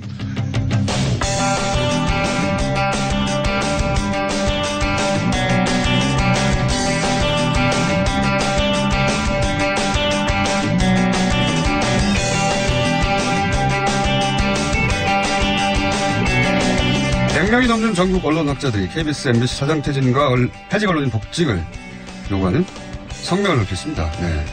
언론학자들이 이런 성명을 내는 것은 집단행동에 나서는 것은 이례적인 일인데 이 성명을 주도한 한국예술종합학교 전규찬 교수님 스튜디오에 직접 모셨습니다. 안녕하십니까? 네, 안녕하십니까? 교수님의 복장으로 굉장히 프리한 복장으로 하고 있습니다. 저희 학교에서는 이렇게 입어야지만 학생들이 교수로 이렇게 예. 알고요. 만약에 넥타이를 메고 다니면 혹시 바깥에서 들어온 이상한 사람으로 봅니다. 넥타이까지는 아니시라도 어쨌든 마실 나가는 정도의 복장으로 방송국에 나오셨습니다. 자, 기명으로 보통은 시민단체나 또는 언론 소속 노조가 이런 성명을 많이 발표하는데 교수님들을 특히 그중에서 이제 언론을 전공하시는 교수님들이 기명으로 특정 방송사 사장 퇴진하라 하는 요구는 제가 생각이 들어본 적이 없는 것 같은데 왜 기명으로 직접 나서신 겁니까? 사실 크게 대단한 일은 사실 아니라고 생각합니다. 그동안 없었죠, 근데. 예, 좀 이름을 내걸었지만 거룩한 말들, 언론적인 이야기들 할 때는 그렇죠. 이름을 이제 좀 실었죠. 그러나 누구를 콕 찍어서 나가라든지 또 이름을 거명하면서 들어오라라고 했을 때 이름을 건다는 건 좀 부담이 됐던 모양이에요. 그래서 이제 조금 더 많은 분들이 참여할 수 있었을 텐데 인원이 그래도 한 125명 된다는 그런 부담도 있었지 않나는 생각은 듭니다만. 언론학자들이 기명으로 특정 사장을 퇴출시키는 성명에 동참한 핵심적인 이유가 뭡니까? 간단하게 촛불의 명령을 따르는 거고요. 이 촛불이 공영방송 언론도 공범이라고 지명했고 그 공범했던 체제에 있고 가장 탑에 있고 그 많은 책임을 지고 있기 때문에 촛불이 혁명의 정신을 쫓아서 촛불이 명령한 언론 자유, 방송 독립을 이루기 위해서는 그 안에 있는 가장 책임 당사자를 내리고 또 책임 있게 그 안에 들어가서 역할할 수 있는 사람들을 들이기 위해서도 그 부분의 변화는 필요하다는 입장이었습니다. 그런데 이제 법적으로 보자면 이분들의 임기가 보장된 MBC 사장 같은 경우에는 제가 알기로 거의 3년 가까이 남아 있고요. 그렇죠? 법적으로는 임기가 보장됐는데 구체적으로 위법한 사항이 형사적으로도 민사적으로 확실하게 드러나지 않은 상황에서 물러나라고 하는 것은 부당하다고 얘기하지 않겠습니까? 당사자들은? 많은 분들이 그래서 지난 2008년 정현주 사장 건을 자꾸 비교해서 이야기하는데요. 네. 그러니까 KBS, 새로운 정권이 들어서고 정권에서 특별히 하자가 없자 정권에서 찍어 누르고 결국은 이제 물러나게 만들었던 그런 강제로 정권이 공영방송의 사장을 물러나게 한 것과 무엇이 다르냐라고 이제 묻게 되는 거죠. 그것이 기억을 우리가 정확히 해야 되는 거죠. 2008년 때 한번 보시면 KBS 앞에 가스통을 둔 군복 입은 아저씨들이 출격을 했었습니다. 예. 공영방송을 빨갱이 방송이라고 지목했고 정현주 사장을 따지고 보면 이제 빨갱이 방송의 사장으로 해서 지목했었죠. 그렇게 아래로부터 이제 밀어붙이고 위로부터 이제 찍어서 정윤수 사장을 내몰았던 거죠. 법적 책임도 물었었죠. 그렇습니다. 근데 지금은 다르죠. 우리가 언제 가스통을 들고 우리가 KBS 가는 거 아니지 않습니까? 그래서 정권에 나서서 찍어서 사장을 내쫓아 버리는 게 아니죠. 우리는 오직 촛불의 명령을 따르고 있을 따름입니다. 그리고 어떤 하자가 있는지 여부는 조사하자는 것이죠. 우리가 진상조사위원회를 국가와 대통령, 국무총리 정 안 되면 문화부가 블랙리스트에 대해서 진상조사위원회를 꾸렸듯이 책임있는 어떤 국가기관에서도 정확히 조사하자. 그래서 하면 우리가 생각했을 때의 그 비리와 부정과 불의는 분명히 다 드러날 것이다. 그래서 저희들은 우리가 민주화 체제였던 그런 산물로 생겨난 공영방송 아니겠습니까? 그렇다면 공영방송이 민주화 기능을 다한다라면 정의다. 근데 그에 반역하여 민주화, 한국 민주주의를 해친다면 그건 불이다. 저희들은 헌법 정신을 내세우는 거죠. 헌법 정신에는 불의에 한거한 4.19 어떤 민주 이념을 계승한다라고 돼 있다는 거죠. 그렇게 본다라면 공영방송의 정신을 지키고 했던 케이스를 내려오려고 한 것은 불이지만 그 민주화 정신을 계승해야 될 공영방송을 오히려 민주공화제의 어떤 반역의 기관으로 만들어낸 구체적으로 주장에 대해서는 논리는 알겠습니다. 물어야 된다라는 생각입니다. 그건 논리는 알겠고요. 그러니까 민주주의 기본 원리에 반하는 그런 결정이나 혹은 방송이나 혹은 뭐 정권과의 결탁이나 이런 게 있었다라고 보시는 건데 좀 더 구체적으로 그러면 이 사장들이 물러나야 하는 이유는 뭐라고 생각하길래 언론학자들이 나서신 겁니까? 그러니까 좀 더 구체적으로 이런 사건들 뭐 이런 사례들이 있지 않냐. 왜냐하면 지금 위원회를 조사위를 발족시켜서 조사하자고 하는 건 선우가 바뀌었다고 주장할 수 있는 게 문제가 있어서 불법이고 또는 대단히 위법하고 혹은 부당하여서 사례가 밝혀졌기 때문에 물러가야 하고 그 디테일한 조사는 추가적으로 법정에서 밝히든 조사에서 밝히자 하면 되는데 지금은 조사위를 한번 가동한 다음에 그런 게 밝혀지면이라고 하면 선우가 틀렸지 않습니까? 근데 만약에 그렇다면 세월의 경우는 어땠을까요? 세월의 경우도 똑같지 않았나요? 국가가 모든 것들을 감추고 드러내지 않아서 많은 의혹과 의문이 제기가 됐고 그 유감이 촛불로 폭발해서 그 상세한 내용들을 알아보자라고 하는 그러니까 국가의 책임 있는 태도가 이제 나타나기 시작한 거죠. 그러니까 이명박 박근혜 정권 동안에 근데 국정원이 어떻게 공영방송 탄압에 개입했는지 우리가 어떻게 합니까? 사장이 어떤 명목으로 블랙리스트를 만들어서 출연진 금지를 시켰는지 우리는 사실 모르는 거죠. 그런 사실은 있었던 거죠. 그리고 최승호라든지 이런 등등의 아주 정말 유능한 저널리스트들을 어떤 목적으로 해고했는지 그 과정이 이 사장이나 사장했던 그런 판단으로 되는 건지 아니면 정권에 들어왔는지 아니면 누가 들어왔는지 우리는 모르는 거죠. 그동안 있었던 그런 불합리한 결정들이나 또는 보도들에 대해서 원인 규명을 해보자고. 원인 규명을 해야 됩니다. 왜 이런 일이 있었는지. 그렇습니다. 그런 차원에서 국가가 정권이 책임 있게 이 국가가 언론과 공영방송 수준에서 최소한 부도가 나버린 부분에 대해서 책임지고 진상규명하라라는 것이고요. 그런 부분에서 지금 사실은 방해의 공작을 하고 있다고 저는 보는 거죠. 공영방송이. 그런 점에서 공영방송이 제대로 이런 부분에서 어떤 규명이라든지 진실의 보도가 가능한 수준으로 하기 위해서도 책임 있는 당사자는 그 언론의 공론의 장으로부터 후퇴하는 게 맞다. 저희들은 그렇게 요구를 하고 명령을 하는 겁니다. 물론 구체적인 사례들은 예를 들어서 MBC의 노조나 MBC의 구성 혹은 KBS의 구성원, KBS의 노조로부터 들어야 되겠죠. 구체적인 일을 그분들이 겪었으니까요. 네, 그분들이 예를 들어서 최근에 KBS 기자 한 270여 명이 말씀하신 대로 KBS 사장, 이사장 퇴진을 요구하면서 총파업에 들어갔습니다. 네. 어제였네요. 제작과부도 들어갔고 MBC 내에서도 직제별로 그런 성명과 활동을 한 지가 오래됐죠. 오래돼서 내부적으로는 그런 문제에 대한 공감대가 어느 정도 있는 것 같은데. 맞습니다. 그래서 구체적 사안은 그럼 거기서 들어본다고 치고 언론학자들이 요구하는 거는 이런 움직임이 있고 실제 문제가 많으니까 가만히 있지 말고 정부는 그러면 조사위를 구성하라. 이게 첫 번째 요구입니까? 예. 우리 4개 내세운 요구 중에 하나인 건 분명하고요. 네. 이 싸움을 언론사 공영방송 내에 있는 사람들에게 국한시키거나 그렇게 좀 더 맡기지 않겠다라는 단호한 결심입니다. 그러니까 그들끼리만 싸우고 잘 안 알려지고 있는데 저는 고립되어 있는 거죠. 밖에 있는 같은 영역의 전문가인 우리가 좀 더 자유로운 우리가 이분들 도와줘야 되겠다. 아닙니다. 아닙니까?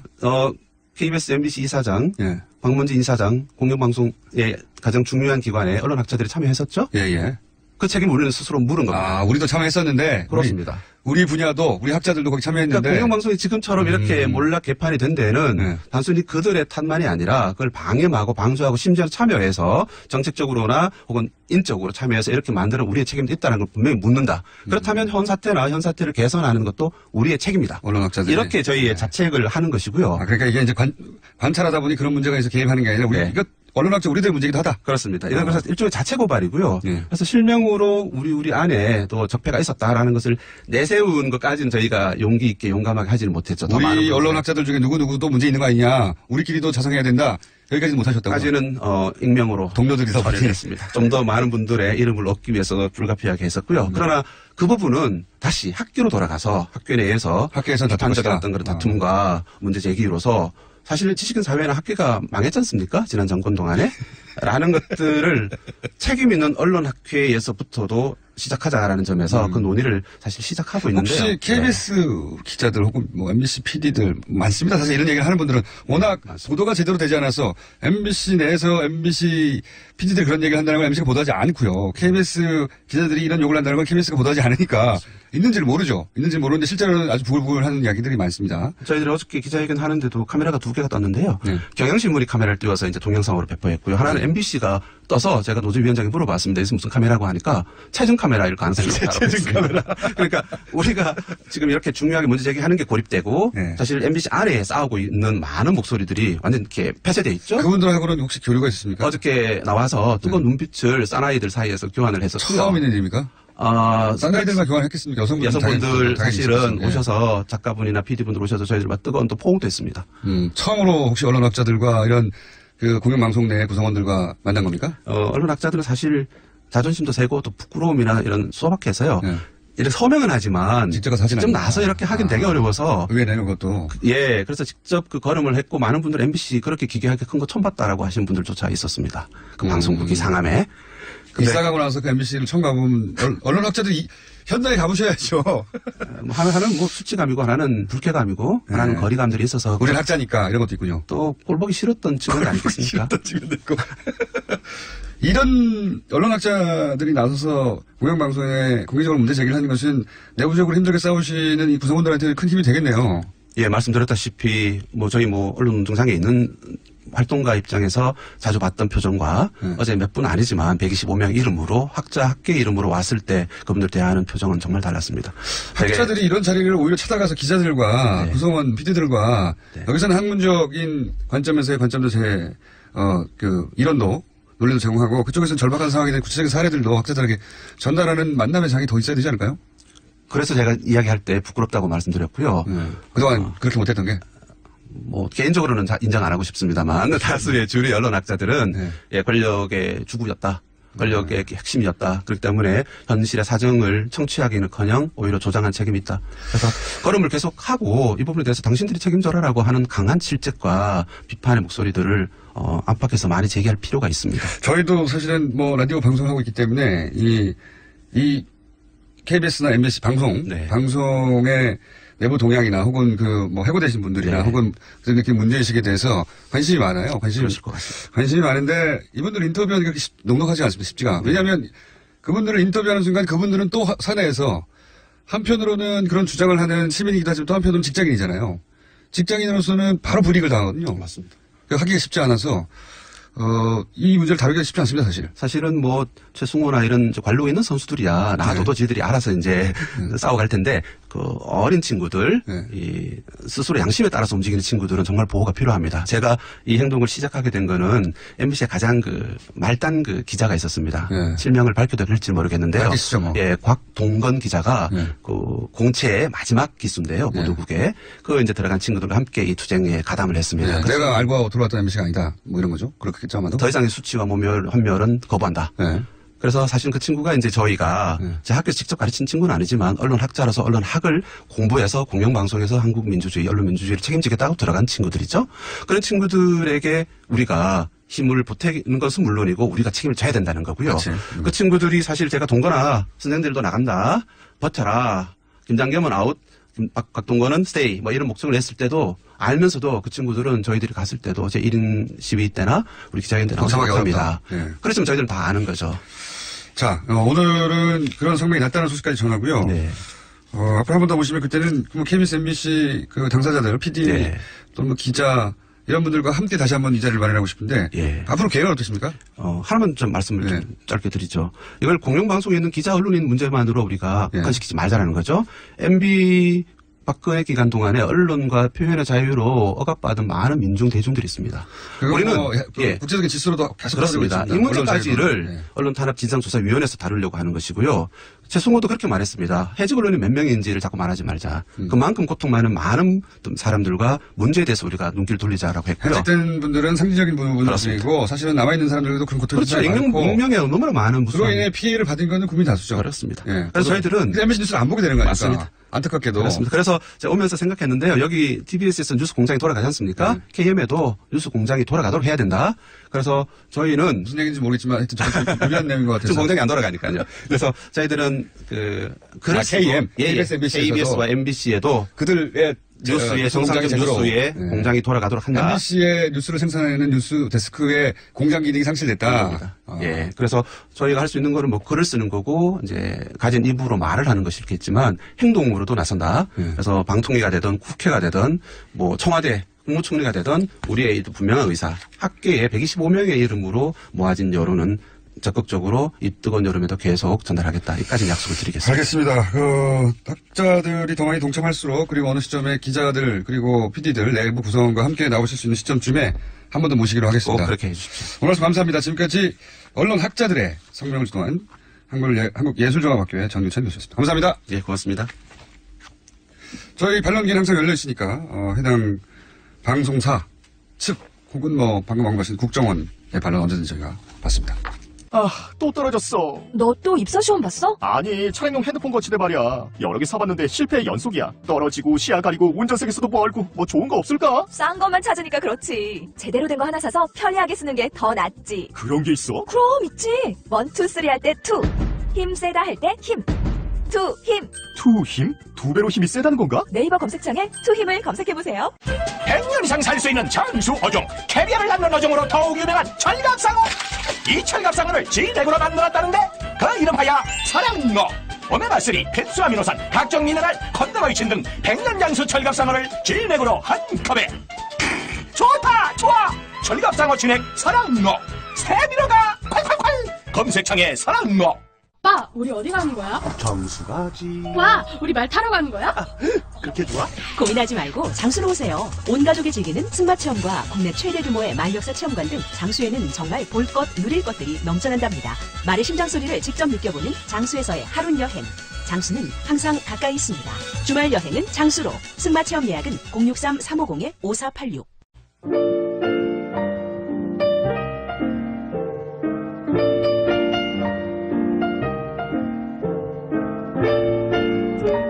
불친절한 AS, 오늘도 누가 누구 멀리서 듣나 많이 왔습니다. 아프리카 출장 갔는데 7시간 시차인데 매일 뉴스공장을 청취하고 있습니다. 네, 뉴스공장 때문에 데이터 로밍을 이용했어요. 잘하셨습니다. 어차피 매일 막혀서 교통정보 따윈 필요 없다. 자카르타에서 듣고 있습니다. 어차피 오늘도 막히겠지. 자카르타고요. 시애틀 우체부입니다. 라고 권종상 씨가 이름을 밝히면서 본인 사진을 보내오셨는데 이번에 안민석 의원이 미국 방문했을 때 같이 찍은 사진이라고 사진까지 보내셨는데 굳이 사진까지 보내주지 않으셔도 됩니다. 연애와 국제정치 한번 해주세요. 연애와 국제정치. 제가 과거에 윤도현 씨 방송에 잠시 고정으로 나갈 때 연애 상담을 해달라길래 이 엄주한 씨가 어떻게 연애 상담만 하냐고 연애와 국제정치라는 코너를 만들어가지고 국제정치를 약 20초 얘기하고 연애를 20분 얘기한 적이 있습니다. 재밌으셨나 보네요. 예. 언제 한번 단발성을 한번 해보겠습니다. 자, 여기까지 하겠습니다.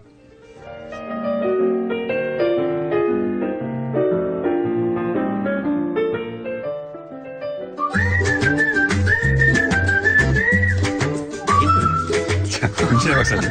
오늘은 평소보다 조금 시간이 길다고 제가 그랬더니 뭐가 기냐고. 김원준 공장장께서 말씀을 조금 덜 하시면 길어지지요. 제가 가능하면 참아보겠습니다. 네. 그러면 재미가 없죠. 아니, 제일 많이 듣는 멘션 중에 하나가 김원준 공장장 좀 그만 얘기하라. 김신혜 얘기 좀 듣자. 저는 모든 코너에서 그 말을 듣습니다. 그런데 그거 빠지면은 김원준이 아니죠. 그건 뉴스에 재미없어요. 그럼요. 네. 다들 압니다. 네.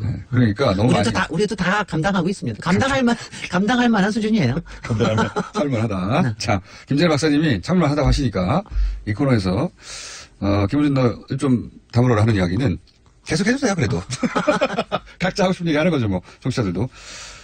오늘 주제 뭡니까? 오늘 사실은 주제가 없는 날인데요. 주제가 없는 날에 제가 이제 고민을 좀 털어놓으니까 왜 도시 이야기인가? 왜 이 코너가 어떻게 시작이 됐고 지금 사실 이제 10달째 들어가요. 그러니까 네, 이제 온갖 얘기를 했죠. 온갖 얘기를 했고 저 10달째면은 이제 애 하나 난 거거든요. 애 하나 낳는데 야 이거는 이제 어떻게 키워야 되나 말아야 되나 뭐 이런 고민들. 도시 이야기를 주제 책 내자고 하는 출판사는 없나요? 뭐 한 10군데서 들어왔어요. 그래요? 그래서 안 그래도 제가 지금 출판사들은 제안할 때 컨셉을 제안할 거 아닙니까? 컨셉 편집도 제안하죠. 우리는 컨셉을 모르는데 출판사는 뭐 물론이죠. 어떻게 하면 잘 팔리나. 네. 근데 저도 뭐 그런 건 있어요. 이거 공장장, 뉴스공장 덕분에 도시에 대한 주제를 좀 책을 좀 많이 팔아볼 수도 있지 않나. 왜냐하면 제가 여러 종류의 책을 썼는데, 저도 뭐 상당히 베스트셀러 작가라고 하는데, 도시에 대한 책은 제가 의무감으로 쓰지만 뭐 얼마 안 나갑니다. 뭐 기껏 나가요 5만 부 나가는. 사실은 본업은 도시건축가인데. 근데 뭐 실제로 건축 얘기는 조금 더 나가요. 집 얘기나 이런 건 더 나가는데 도시에 대한 얘기는 사실은 이게 안 나가거든요. 그거 안 나간다는 게 이제 바로 뭐겠어요? 별로 관심이 없는 겁니다. 혹은 잘 모르거나요. 아니요. 그러니까 그래서가 아니고 모두의 것이라고 얘기할 때는 별로 관심이 없습니다. 그러니까 도시라고 하는 건 내 거기도 하지만 모두의 것이기 때문에 내가 별로 관심 없어도 돼. 집은 소유할 수 있지만. 집은 내 거지. 그래서 건축에 관심이 있는데 도시는 내가 소유할 수 없잖아요. 그리고 건축은 뭐 이런 또 환상이 있어요. 좀 멋있어지고 싶지 않아? 뭐 이런 거 있잖아요. 나도 멋있게 살고 싶어. 뭐 이런 거. 내 집은 내 마음대로 할 수 있지만 도시는 내 마음대로 할 수 없지. 그리고 도시가 이제 근데 도시에 이제 여기서는 굉장히 재밌어 하는데, 공장장은 이제 음모와, 그러니까 도시라고 하는 게 여러 측면이 있는데, 권력과 음모가 비리와 이런 게 이제 총체적인 데가 도시 아니에요, 말하자면은. 도시에서 다 일어나니까. 그러니까 도시는 정말 그 죄악의 소굴입니다. 소돔과 고모라. 그래서, 그런데 이제 그거 얘기를 하는 게 이게 시사 이야기에서는 또 김호중 공장장이 재밌어 하니까 더 재밌을 수가 있는데, 이게 책으로 나오면 재미가 없을 수도 있어요. 제가 그러면 구석에 사진을 넣어서 마치. 그래서 제 얘기는 하나도 안 된다고 제가 무슨 생각을 다 하고 있냐면은, 책 제목으로 김진애의 도시 이야기가 아니라 어중과 진애의 도시 이야기를 해볼까? 책을 팔기 위해서. 그러니까 도시에 대한, 그러니까 책을 팔기 위해서는 아닙니다. 저는 책은 꽤 팔고 있는 사람이기 때문에. 근데 도시에 대한 거를 분들이, 그러니까 제가 출판사뿐만이 아니라 굉장히 많은 독자들한테 책 써주세요라고 이제 얘기를 듣고 있는데, 문제는 책을 쓰면 이제 안 읽으신다는 거지.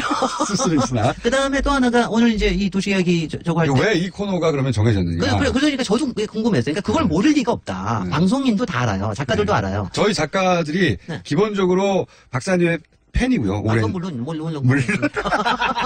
아니, 저도 그걸 그러실 텐데니까. 팬이고요. 그리고 박사님이 하실 수 있는 이야기는 다른 데서 들을 수 없다. 이런 것도 있고, 정치도 하셨고, 도시도 이해하시고, 그리고 건축도 하시고, 뭐, 사실 다룰 수 있는 주제가 광범위하다. 라는 데 출발했죠. 실제 광범위한 주제를 다뤘어요. 아까 김어준 공장장은 뜨뜻미지근한 거 알았어요, 저는. 그거는. 아니, 거기에 대해서 제가 김진애 박사님이 워낙, 박학다식하시고, 분야의 전문가시니까. 이런 소리까지 들어가면서. 재밌다. 왜냐면 제가 많은 코너 아이디어들 중에 킬한 것도 많거든요. 그렇겠죠. 그거 싫어. 라고. 김진애 박사님, 그건 재밌겠어. 아니, 그런데 이런 태도였어요. 아니, 그래서 시작한 건 압니다. 그러니까, 김어준 때문에 시작된 게 아니라 우리 작가 중에 한 분이, 특히 건축가 나오신 작가분이 한 분이 굉장히 이제 저를 좋아해서 이걸 한번 해보자. 책을 많이 읽어봤고, 실제로. 그리고 실제로 그 건축가 작가분이 저 때문에 건축가 선택하신 저 때문에 인생을 베린. 저하고는 상관없는 이유예요. 저는 그 이유 때문에 한 건 아니고. 그러니까 건축가 나온 사람들이 굉장히 여러 종류의 일을 하는 사람이 있는데 그 중에 이제 방송 작가도 하나 나왔어요. 그래서 이제, 왜냐하면 건축이 워낙 또 불황이고 그러니까.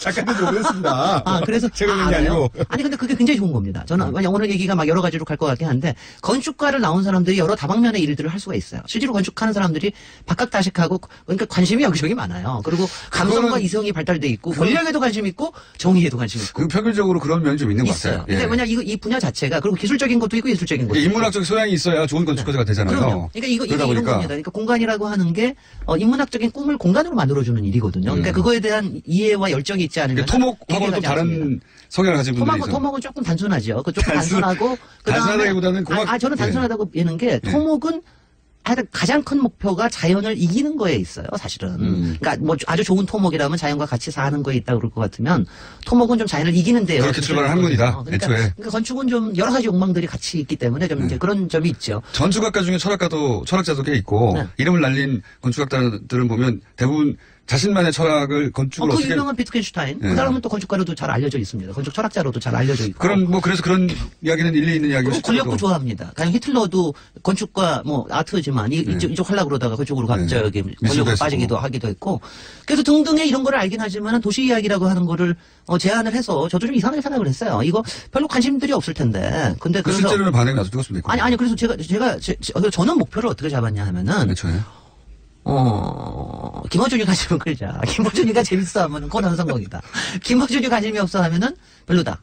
어때 성공했습니까? 그게 맞아요. 맞는 것이 진행자가 재밌어야 제 이야기도 꼭 제가 아니더라도 진행자가 재밌어야 얘기가 재밌게 오가는 데다가 제가 사실은 딱 그냥 대중적인 수준의 눈높이를 가진 평균적인 사람이거든요. 아니 평균적인 사람은 아니야. 좀 이상한 사람이긴 해. 그냥 호기심이 들면 그걸 끝까지 가보는 게 다를 뿐 호기심의 종류나 방향은 비슷해요. 글쎄요. 그래서 이제 어느 만큼 진행이 되면서 김원영 공장장이 조금 관심이 커지는구나. 아직 뭐 본인이 나서서 하지는 않겠지만 그래도 관심은 생기는구나. 그러고 나니까는 조금 이제 이건 조금은 갈 수 있겠다. 사람들이 자기가 사는 공간에 대한 관심이 있어요. 있는데 그거를 이렇게 풀어서 설명하거나 또는 그게 왜 어떻게 만들어졌는지 혹은 이걸 만드는 과정에서 무슨 비리가 있었는지 총체적인 이야기를 한 군데서 들을 기회가 없죠. 바로 그거예요. 그러니까 그러니까 저는 사실 도움을 받는 것도 있는데 이쪽이 때문에 저도 처음에 시작할 때는 뭐 공장장도 이거 멋있는 얘기 듣고 싶어 그러는 거 아니야 막 의심하고 그랬잖아요. 네. 근데 보니까 조금 있다가 마침 탄핵이 생겼어요. 네. 탄핵이 생기고 그다음 대선이 생기고 그러니까 여러 가지 정치 공간에 대한 정치 역학에 대한 굉장히 많이 도시에는 시사도 있고 네. 인문학도 있고 철학도 있고 다 그 있잖아요. 부분에 이제 광장이 들어오고 우리 박근혜 작품 광장이 들어오고 그러고 나서 이제 대선이 있으니까는 이제 공약 얘기하면서 4대강 얘기도 하고 뭐 이런 얘기하니까 이명박 얘기도 하고 그러니까 이제 사람들이 어머 그래 그러면서 많이 관심들이 생기신 것 같아요.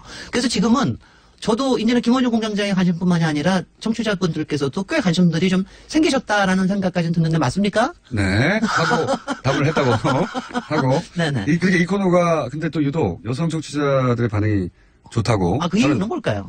그건 제가 보기에는 박사님이 가진 캐릭터 때문이라고 봐요. 어떤 캐릭터? 일단 여자인지 남자인지 모르겠는 목소리. 칭찬을 듣고 싶으신 건가? 아니요, 칭찬이 아니라 분석을 듣고 싶은 거지. 그 평범하지 않은 이상한 분석. 그건 이제 보통 여성 전문가들이 잘 다루지 않은 영역이기도 하고요, 실제. 대부분은 목소리가 처음에 약간 중성적이어서 여성에게 남성에게 헷갈리는 분들도 많고요. 여성인지 알고 나서 매력을 느끼는 분도 많고요. 네. 내용도 그렇고. 그리고 그 이야기의 전개 방식도 굉장히 여성들이 잘 따라가기 쉽게 보통 남성들이 전문적인 용어 톡톡 던지고. 맞아요. 예. 맞아요. 잘난 척하고 끝나거든요. 네. 근데 굉장히 편안하게 이야기가 진행되니까. 아니, 그러니까. 그리고 무엇보다 저하고의 케미가 좋고. 이거 또 끝은 그렇게 나네. 자, 근데 이게 오늘 얘기를 나누다 보니까 결국 오늘 주제를 정하지 못하셔가지고. 사실은 이겁니다. 주제는 사실 정했어요. 다음번에 이제 제가 여름 특집을 하자고 얘기를 했습니다. 여태까지 도시라고 했지만 도시 이야기는 딱 한 번 뭐 별로 그렇게 많이 안 했습니다. 그래서 제가 여름 특집으로 도시들을 골라서 이제 좀 하자. 그러니까 근데 이제 이러면 다 또 여행 가기 좋은 도시만 다 또 생각을 해서. 그렇죠. 이건 코너 다를 얘기예요. 그래서 그거는 아닐 것 같고. 그래서 이제 저는 또 특색 있게 해야 되니까. 좋기는 이제 우리들 주변에 지금 있는 도시들, 이게 시사에 올라오는 도시들. 그러니까 가령 예컨대 지금 문재인 대통령께서 가신 데가 베를린 아니에요. 네. 베를린 같으면 엄청난 정말 재밌는 도시거든요. 네, 정말 역사도 거기 뭐, 예. 역사도 그렇고 엄청나게 재밌는 도시인데 베를린과 그다음에는 우리 도시를 비교를 한다면 어디하고 비교를 할 수 있을까? 꼭 베를린하고 바로는 아니더라도 가령 저는 베를린 하면 이상하게 생각이 나는 도시는 통영입니다. 통영요? 통영은 또 노무현 대통령이 그렇게 반한 도시인데 네. 뭐 이런 얘기를 이렇게 페어를 섞어가면서 얘기를 하고 싶은데 해외에 지금 화제가 된 도시와 우리의 도시를 섞어서 어떤 점에서 도시 건축가로서 유사한 점이 있다고 보느냐. 뭐 유사한 점이라고 하고 다들 일단 시사로에서 관심 있는 거로 하고요. 그런데 이제 이거를 한 군데서 다루려고 그러면은 18분 가지고는 도저히 부족해요. 그래서 이제 뭐 하나씩. 18분. 자, 그렇다고 22분 달라는 소리 안 할 테니 걱정하지 마십시오. 그래서 이제 하나씩 다음 주에는 베를린하고 저희는 그 18분 동안 다음에는 나라의 운명도 다 얘기하고 다 해야 되겠죠. 하는데요. 그리고 그 다음에 통영 얘기하고 뭐 이런 식으로 제가 이제 몇 개를 여름에는 좀 그렇게 가보려고 그럽니다. 여름에 가서 그렇게 하면 그러면 주문 사항이 있습니다. 그렇게 앞으로 코너에 대해서 말씀하시는 거라면 저는 항상 많은 분야에 관심이 있는데 실제로 호기심 많아요. 저는 궁금하면 꼭 예를 들면 어느 나라가 궁금하면 그 나라 가봐야 되고 누가 궁금하면 그 사람을 만나봐야 되고 누가 시키지도 않았는데 그래요. 그런데 세상에 너무 많은 분야가 있기 때문에 다 할 수가 없잖아요. 그렇죠. 근데 이 건축이나 혹은 도시 분야에 있어서 내가 어디 가가지고 아는 척 할 만큼의 얕은 지식이지만 얕지만 얕다기보다는 폭이 좁은 지식이지만 굉장히 깊이 있는 거 있지 않습니까? 주문도 많어. 이런 거 있잖아요. 예를 들어서 와인 얘기를 하면 와인 그거 어떻게 합니까? 그 오랜 역사와 그 라벨들을 모르니까 포기하게 되는데 5분 이내에 아는 척하는 매뉴얼 같은 거 있어요. 그거 있어요. 그거는요. 예를 들어서 여자를 꼬실 수 있는 거, 남자 꼬실 수 있는 거 있어요. 와인 자기가 중에서- 좋아하는 건축가 얘기하는데 남자 꼬시는 거하고 여자 꼬시는 거 완전히 다릅니다. 아, 그래요? 네, 완전히 다릅니다. 그거 중요한 정보. 굉장히 중요한 거. 그런 거 말이죠. 여름 특집으로 그런 그러니까 거. 여자한테 얘기할 때 제가 아까 얘기해서 제가 여자이기 때문에 이걸 어필하는 끌고 거죠. 나가는 게 있다고 그러는 게 뭐냐면 이게 호기심이거든요. 네. 그러니까 호기심을 나의 삶에서부터 주지 출발을 마시고 해가지고 오늘 안 하고 시간이 없어요. 근데 안 해줄 거야. 그렇게 몰래 가르쳐 줄 거야. 짧은 시간 내에 어디 가서 아는 척 할 수 있는 예를 들어서 와인이다 그러면 사람 이름 하나 와인 브랜드 2개 이렇게 해가지고 그거 알아? 그거 너무 이렇게 통속적인 주문이나 하고 말이죠. 도시는 굉장히 사실은 굉장히 여러 가지 얘기가 있습니다. 그 안에 건축도 담고 있고 집도 담고 있고 역사도 정치제도도 있고, 있고 예, 정치도 있고 시사도 있고 그다음에 정말 이 비리와 음모에 관련된 것도 있고 여러 가지 우리 생활에 관련된 것도 있고 우리 지난번에 왜 화장실 얘기하니까 얼마나 신나하십니까? 그러니까. 그런 것처럼 이 얘기는 무궁무진하니까 여름 특집으로. 그러니까 제가 여름 특집으로 하고 10분 만에- 김원준 공장장이 잘릴 때까지 할게요. 10분 만에 파악할 수 있는 여름 특집으로 파악할 수 있는 10분 만에 아는 척 할 수 있는 아는 척 매뉴얼. 예. 아는 척 도시에 매뉴얼. 대한 아는 척 매뉴얼 한 두세 번만 해주세요. 도시와 건축에 대해서. 건축 얘기 나오면 이게 어디서부터 접근해야 될지 모르고 건축도 너무 많고 유명한 것도 너무 많잖아요. 근데 그중에 한 두 가지, 세 가지, 더 많이 외울 수는 없거든요. 두 가지, 세 가지 정도만 알고 그걸 상대방과의 대화 중에서 너무 많이 아는 사람처럼 보일 수 있는 기술. 너무 많이 아는 사람처럼 보이는 기술. 근데 너무 많이 보이는 아는 사람은요 별로 매력 없습니다. 그러니까 두세 가지만 얘기하고. 좀 맛깔지다. 이 사람 좀 뭔가 더 있을 것 같은데 이런 거. 그 정도. 빙산의 팀만. 빙산의 팀. 그래 고급스러운 걸로. 네네. 그런 걸로 좀 준비해 주시면. 저거 하고 도시 이야기는 책 쓰는 거는 제가 하여튼 7월달 중에 이 여름 특집하면서 열심히 고민해가지고 또 채널을 해봐야겠습니다. 자, 다음 시간에 그러면은 도시 건축에 대한 안정관념을 시작하겠습니다. 김재일 박사님이었습니다. 감사합니다.